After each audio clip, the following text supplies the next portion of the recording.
Hi, I'm Rachel, and this is my page 112 tag for September 2024. The page 112 tag was brought to BookTube once upon a time by Sean the Book Maniac. He based it off of a French literary prize wherein they comprised the long list of said prize solely by reading page 112 of the books in contention. These books, I believe, are all novel length, and page 112 for most contemporary novels falls in somewhere in the middle. It's supposed to be past all the polished for editors pages where you get to the raw and real writing. And without context for the rest of the story, technically speaking, you can only judge the book based on the quality of the writing on the page. So I have been using this tag ever since COVID to slowly whittle my physical unread shelves down and also build them back up again. I take this handy dandy Books and Cats mug. There's pieces of paper inside of my physical titles acquired from 2023 or earlier. I go ahead and I pick out 3 random slips per month.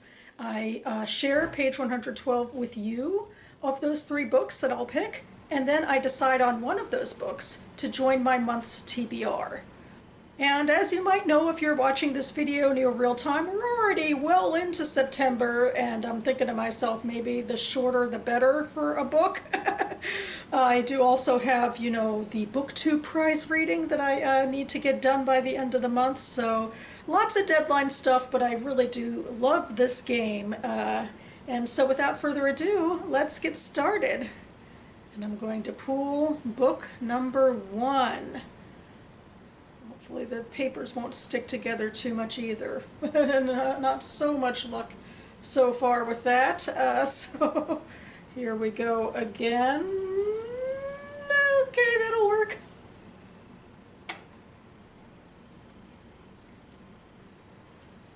The Locker Queen of Minnesota by J. Ryan Straddle. I believe I haven't played with this one before. My hazy memory says I probably got it within the last couple of years at a used library book sale, or I might have gotten it at the Gaithersburg Book Festival used library book sale. I go to a lot of used library book sales. And this was a book I probably found out about through Book Riot, because that's how I find out about most of my non-Jewish fiction. So we'll see.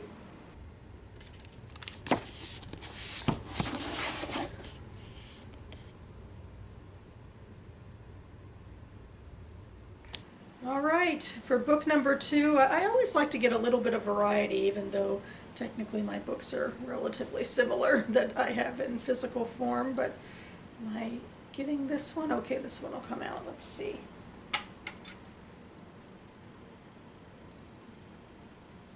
Ooh. Of Women in Salt by Gabriela Garcia. This one is a little bit older. I've played with it before in this game. I'm almost positive I got it from my used library bookstore, and it is Latinx fiction.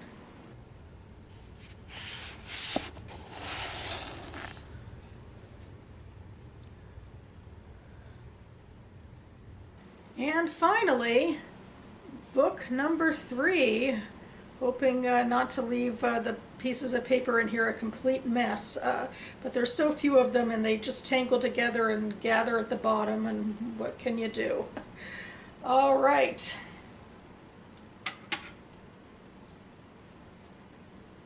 Oh, Kaddish.com by Nathan Englander. This is another one I know I got, I think last year, from the Gaithersburg Book Festival used library book sale, and so new to the game, also a relatively short book, so and about like kitschy Jewish stuff, I believe, so we will go through it together.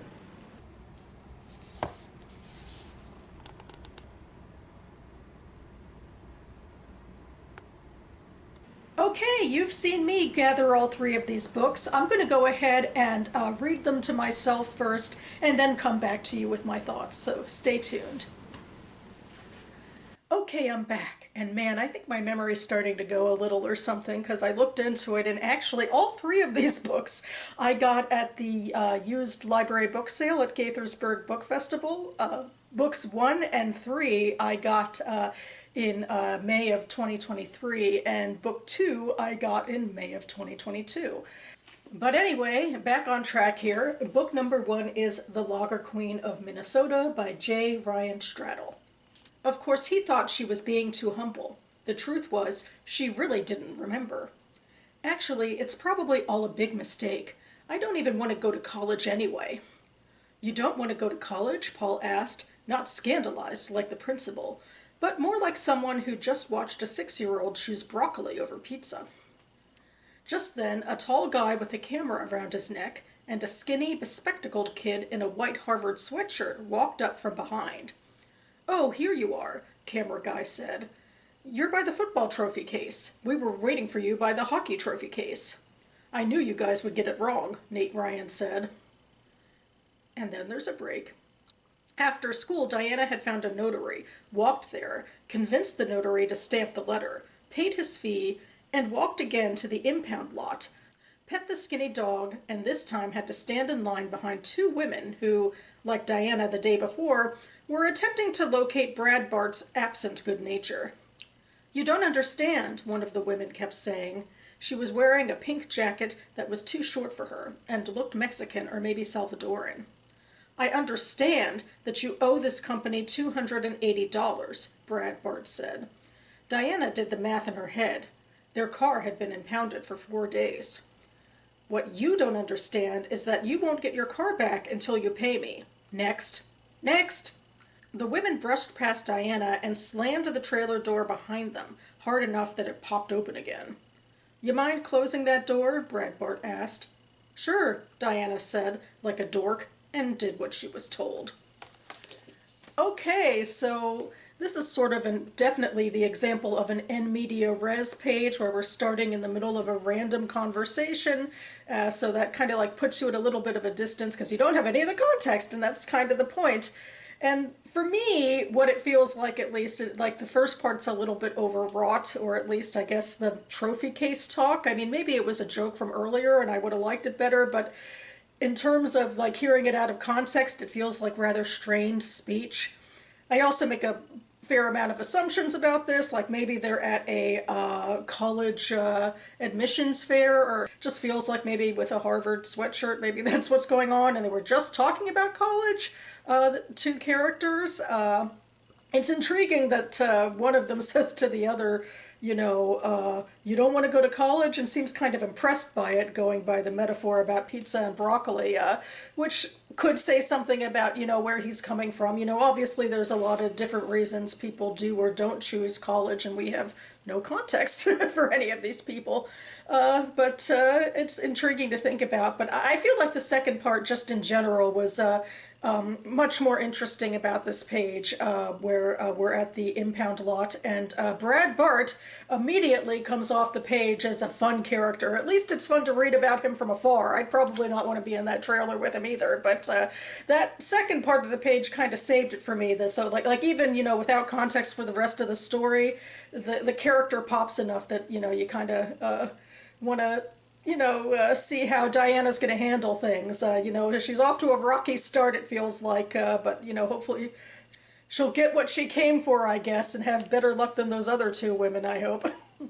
Book number 2 is Of Women in Salt by Gabriela Garcia. The previous muchacha had started working in a kitchen when she was 8 years old, after her father died. As a girl, she had been able to buy shoes for all her sisters, and this had been a source of great pride. Anna heard her tell Gloria this story before the woman left her post to marry. "I want to work too," Anna had said to Doña Nancy some years back. Nancy had said no, but agreed to give Anna an allowance for helping her mother. Plus, Anna wasn't going to school. Gloria taught her with books Nancy brought home from the middle school where she taught English. So Anna was working, but she wasn't. It was all very confusing. She spent all her time around adults. And then there's a break. Nancy liked everything really, really hot. She liked a quesadilla that could set off a smoke alarm when you unfolded the tortilla. She liked her soup still bubbling in the bowl. If you served Nancy food and it wasn't scorching hot, Nancy would frown, and then she'd get up and microwave her plate. So Anna charred everything, skirted burning every meal. She often scorched her fingers taking plates to the dinner table. You learned these kinds of things about people, their habits, their eccentricities, when you worked for them. Anna knew Nancy better than Nancy's own husband, who sometimes sought Anna's advice over a birthday gift or anniversary plan, which her mother thought was an outrageous thing to ask a child. Sometimes he'd even ask Anna about Nancy's schedule. For instance, Roberto probably didn't notice that Nancy never wiped her feet on the bath mat when she got out of the shower, instead leaving a trail of watery footprints that required listening for the turn of the faucet, then opening the bathroom door so Anna could be ready with the mop. Roberto probably didn't know that Nancy smoked cigarettes sometimes when he was at work, and then hid them in the curtain of the upper right drawer of their shared wardrobe between the neat rows of panties Anna folded each week. Okay, so admittedly, I was a little confused. I've read this a couple of times to try to understand what's going on because there's a lot of name dumps and not a lot of associations about who's who to one another.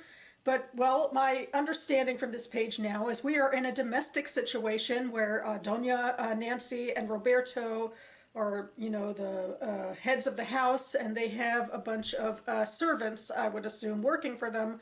The first one we're introduced to is a young girl who started working very early in her life, it seems. She was called a muchacho. And she inspired Anna to start working young as well. And for whatever reason, even though apparently they had young help before, I guess, Nancy wasn't so keen on it. Except it seems like Anna, in fact, is doing a lot of work under the table, as it were, for this couple. And that her mother seems to also be a servant in the household. And that Anna herself isn't going to school and is being taught by, I assume, another servant, Gloria, maybe. And so, yeah, that's the relationships, as I can tell, between all of these people.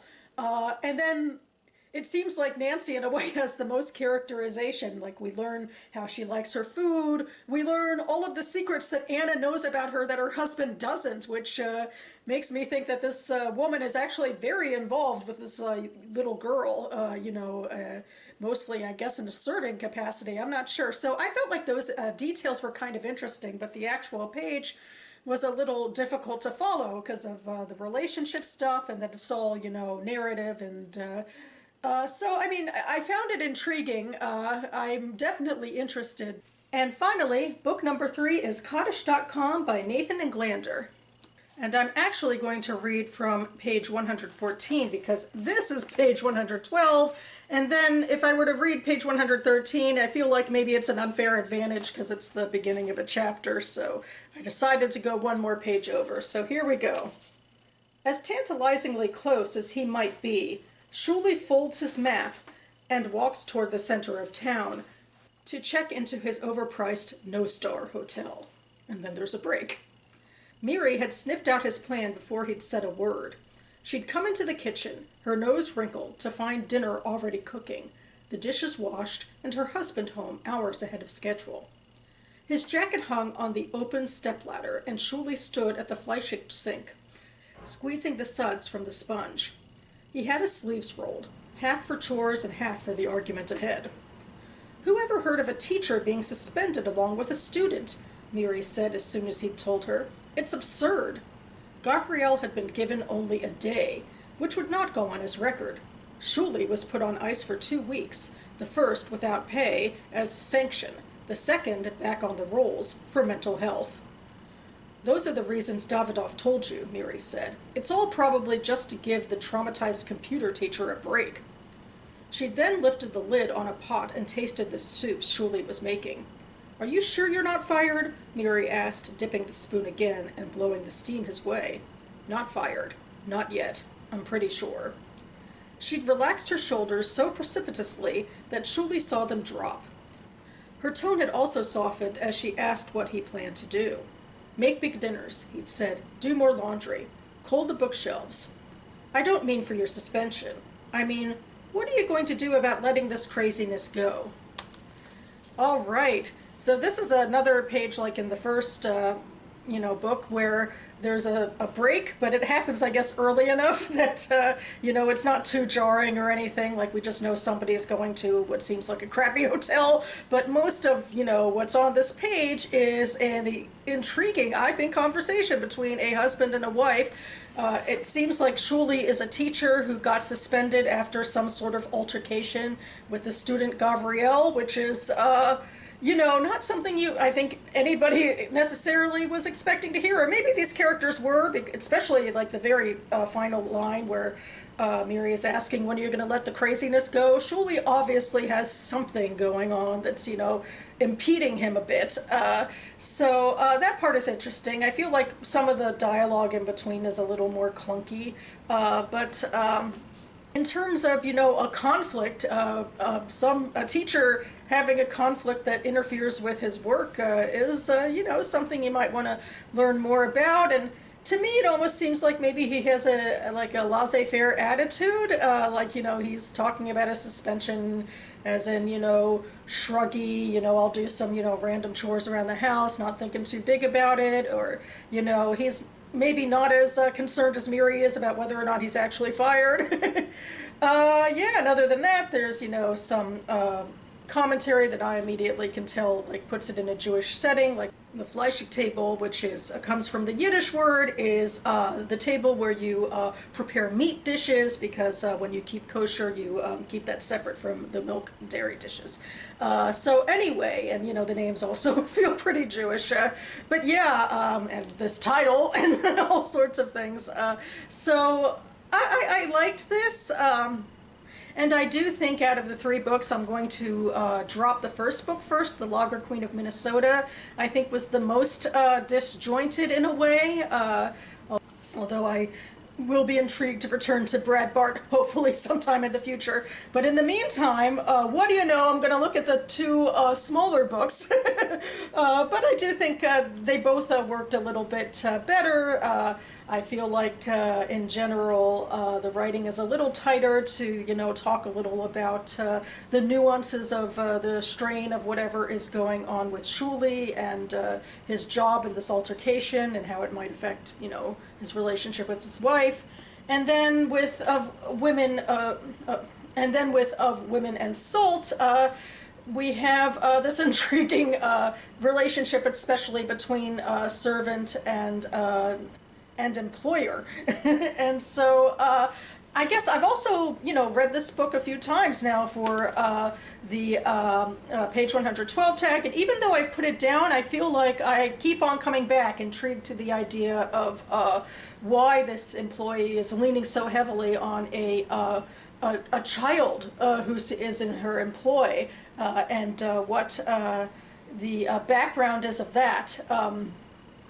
And so I feel like I actually am going to go with this book and finally answer those questions and a bunch of others, because I did, this is technically beyond the scope of the page 112 tag, but I understand that the scope of this novel is kind of sweeping for something so small, so I'm curious and maybe even trepidatious a little bit. I hope they can pull it off, that it all, there's enough room for it in here. But and also, this has been on my shelves the longest too, so it'll be nice to, finally pull it off and give it a go.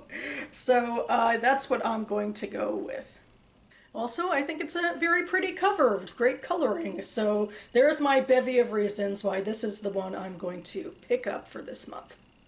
And that about covers it for me now. You can find out more about these books if you'd like. I've left the Goodreads link posted down below. And I have also linked to the Gaithersburg Book Festival and my Friends of the Library bookstore, which is what sold me all three of these books. Slightly future Rachel here, because I was getting ready to move on, and I realized I forgot my outro for the page 112 tag, where I highlight other booktubers who do TBR games or readathons. I like feeling part of that world and, you know, casting a spotlight on the amazing creativity of the people in this community. And this month, Tosh of Tosh's Library is doing a scientific TBR readathon, which is in honor of Sci-Fi September. And I think the scientific prompts are supposed to lead you to science fiction and science nonfiction books as well. You know, it is already, you know, halfway through the month already, but I myself will hopefully be squeezing a couple of science fiction and maybe a fantasy book into the end of the month in my own sort of readathon. So I figured, why not also highlight Tosh? And if you are curious about her readathon, I have her announcement video linked down below. I hope to be back on this channel in the near future to do my Would You Read It challenge, where I look at a BookTube prize ballot of yesteryear, because I can't talk about the one I'm currently judging for, but it's fun to take a look back into the past. And actually, I do think this book was in contention for the BookTube prize one of these years, so another reason that it's intriguing to finally give it a go.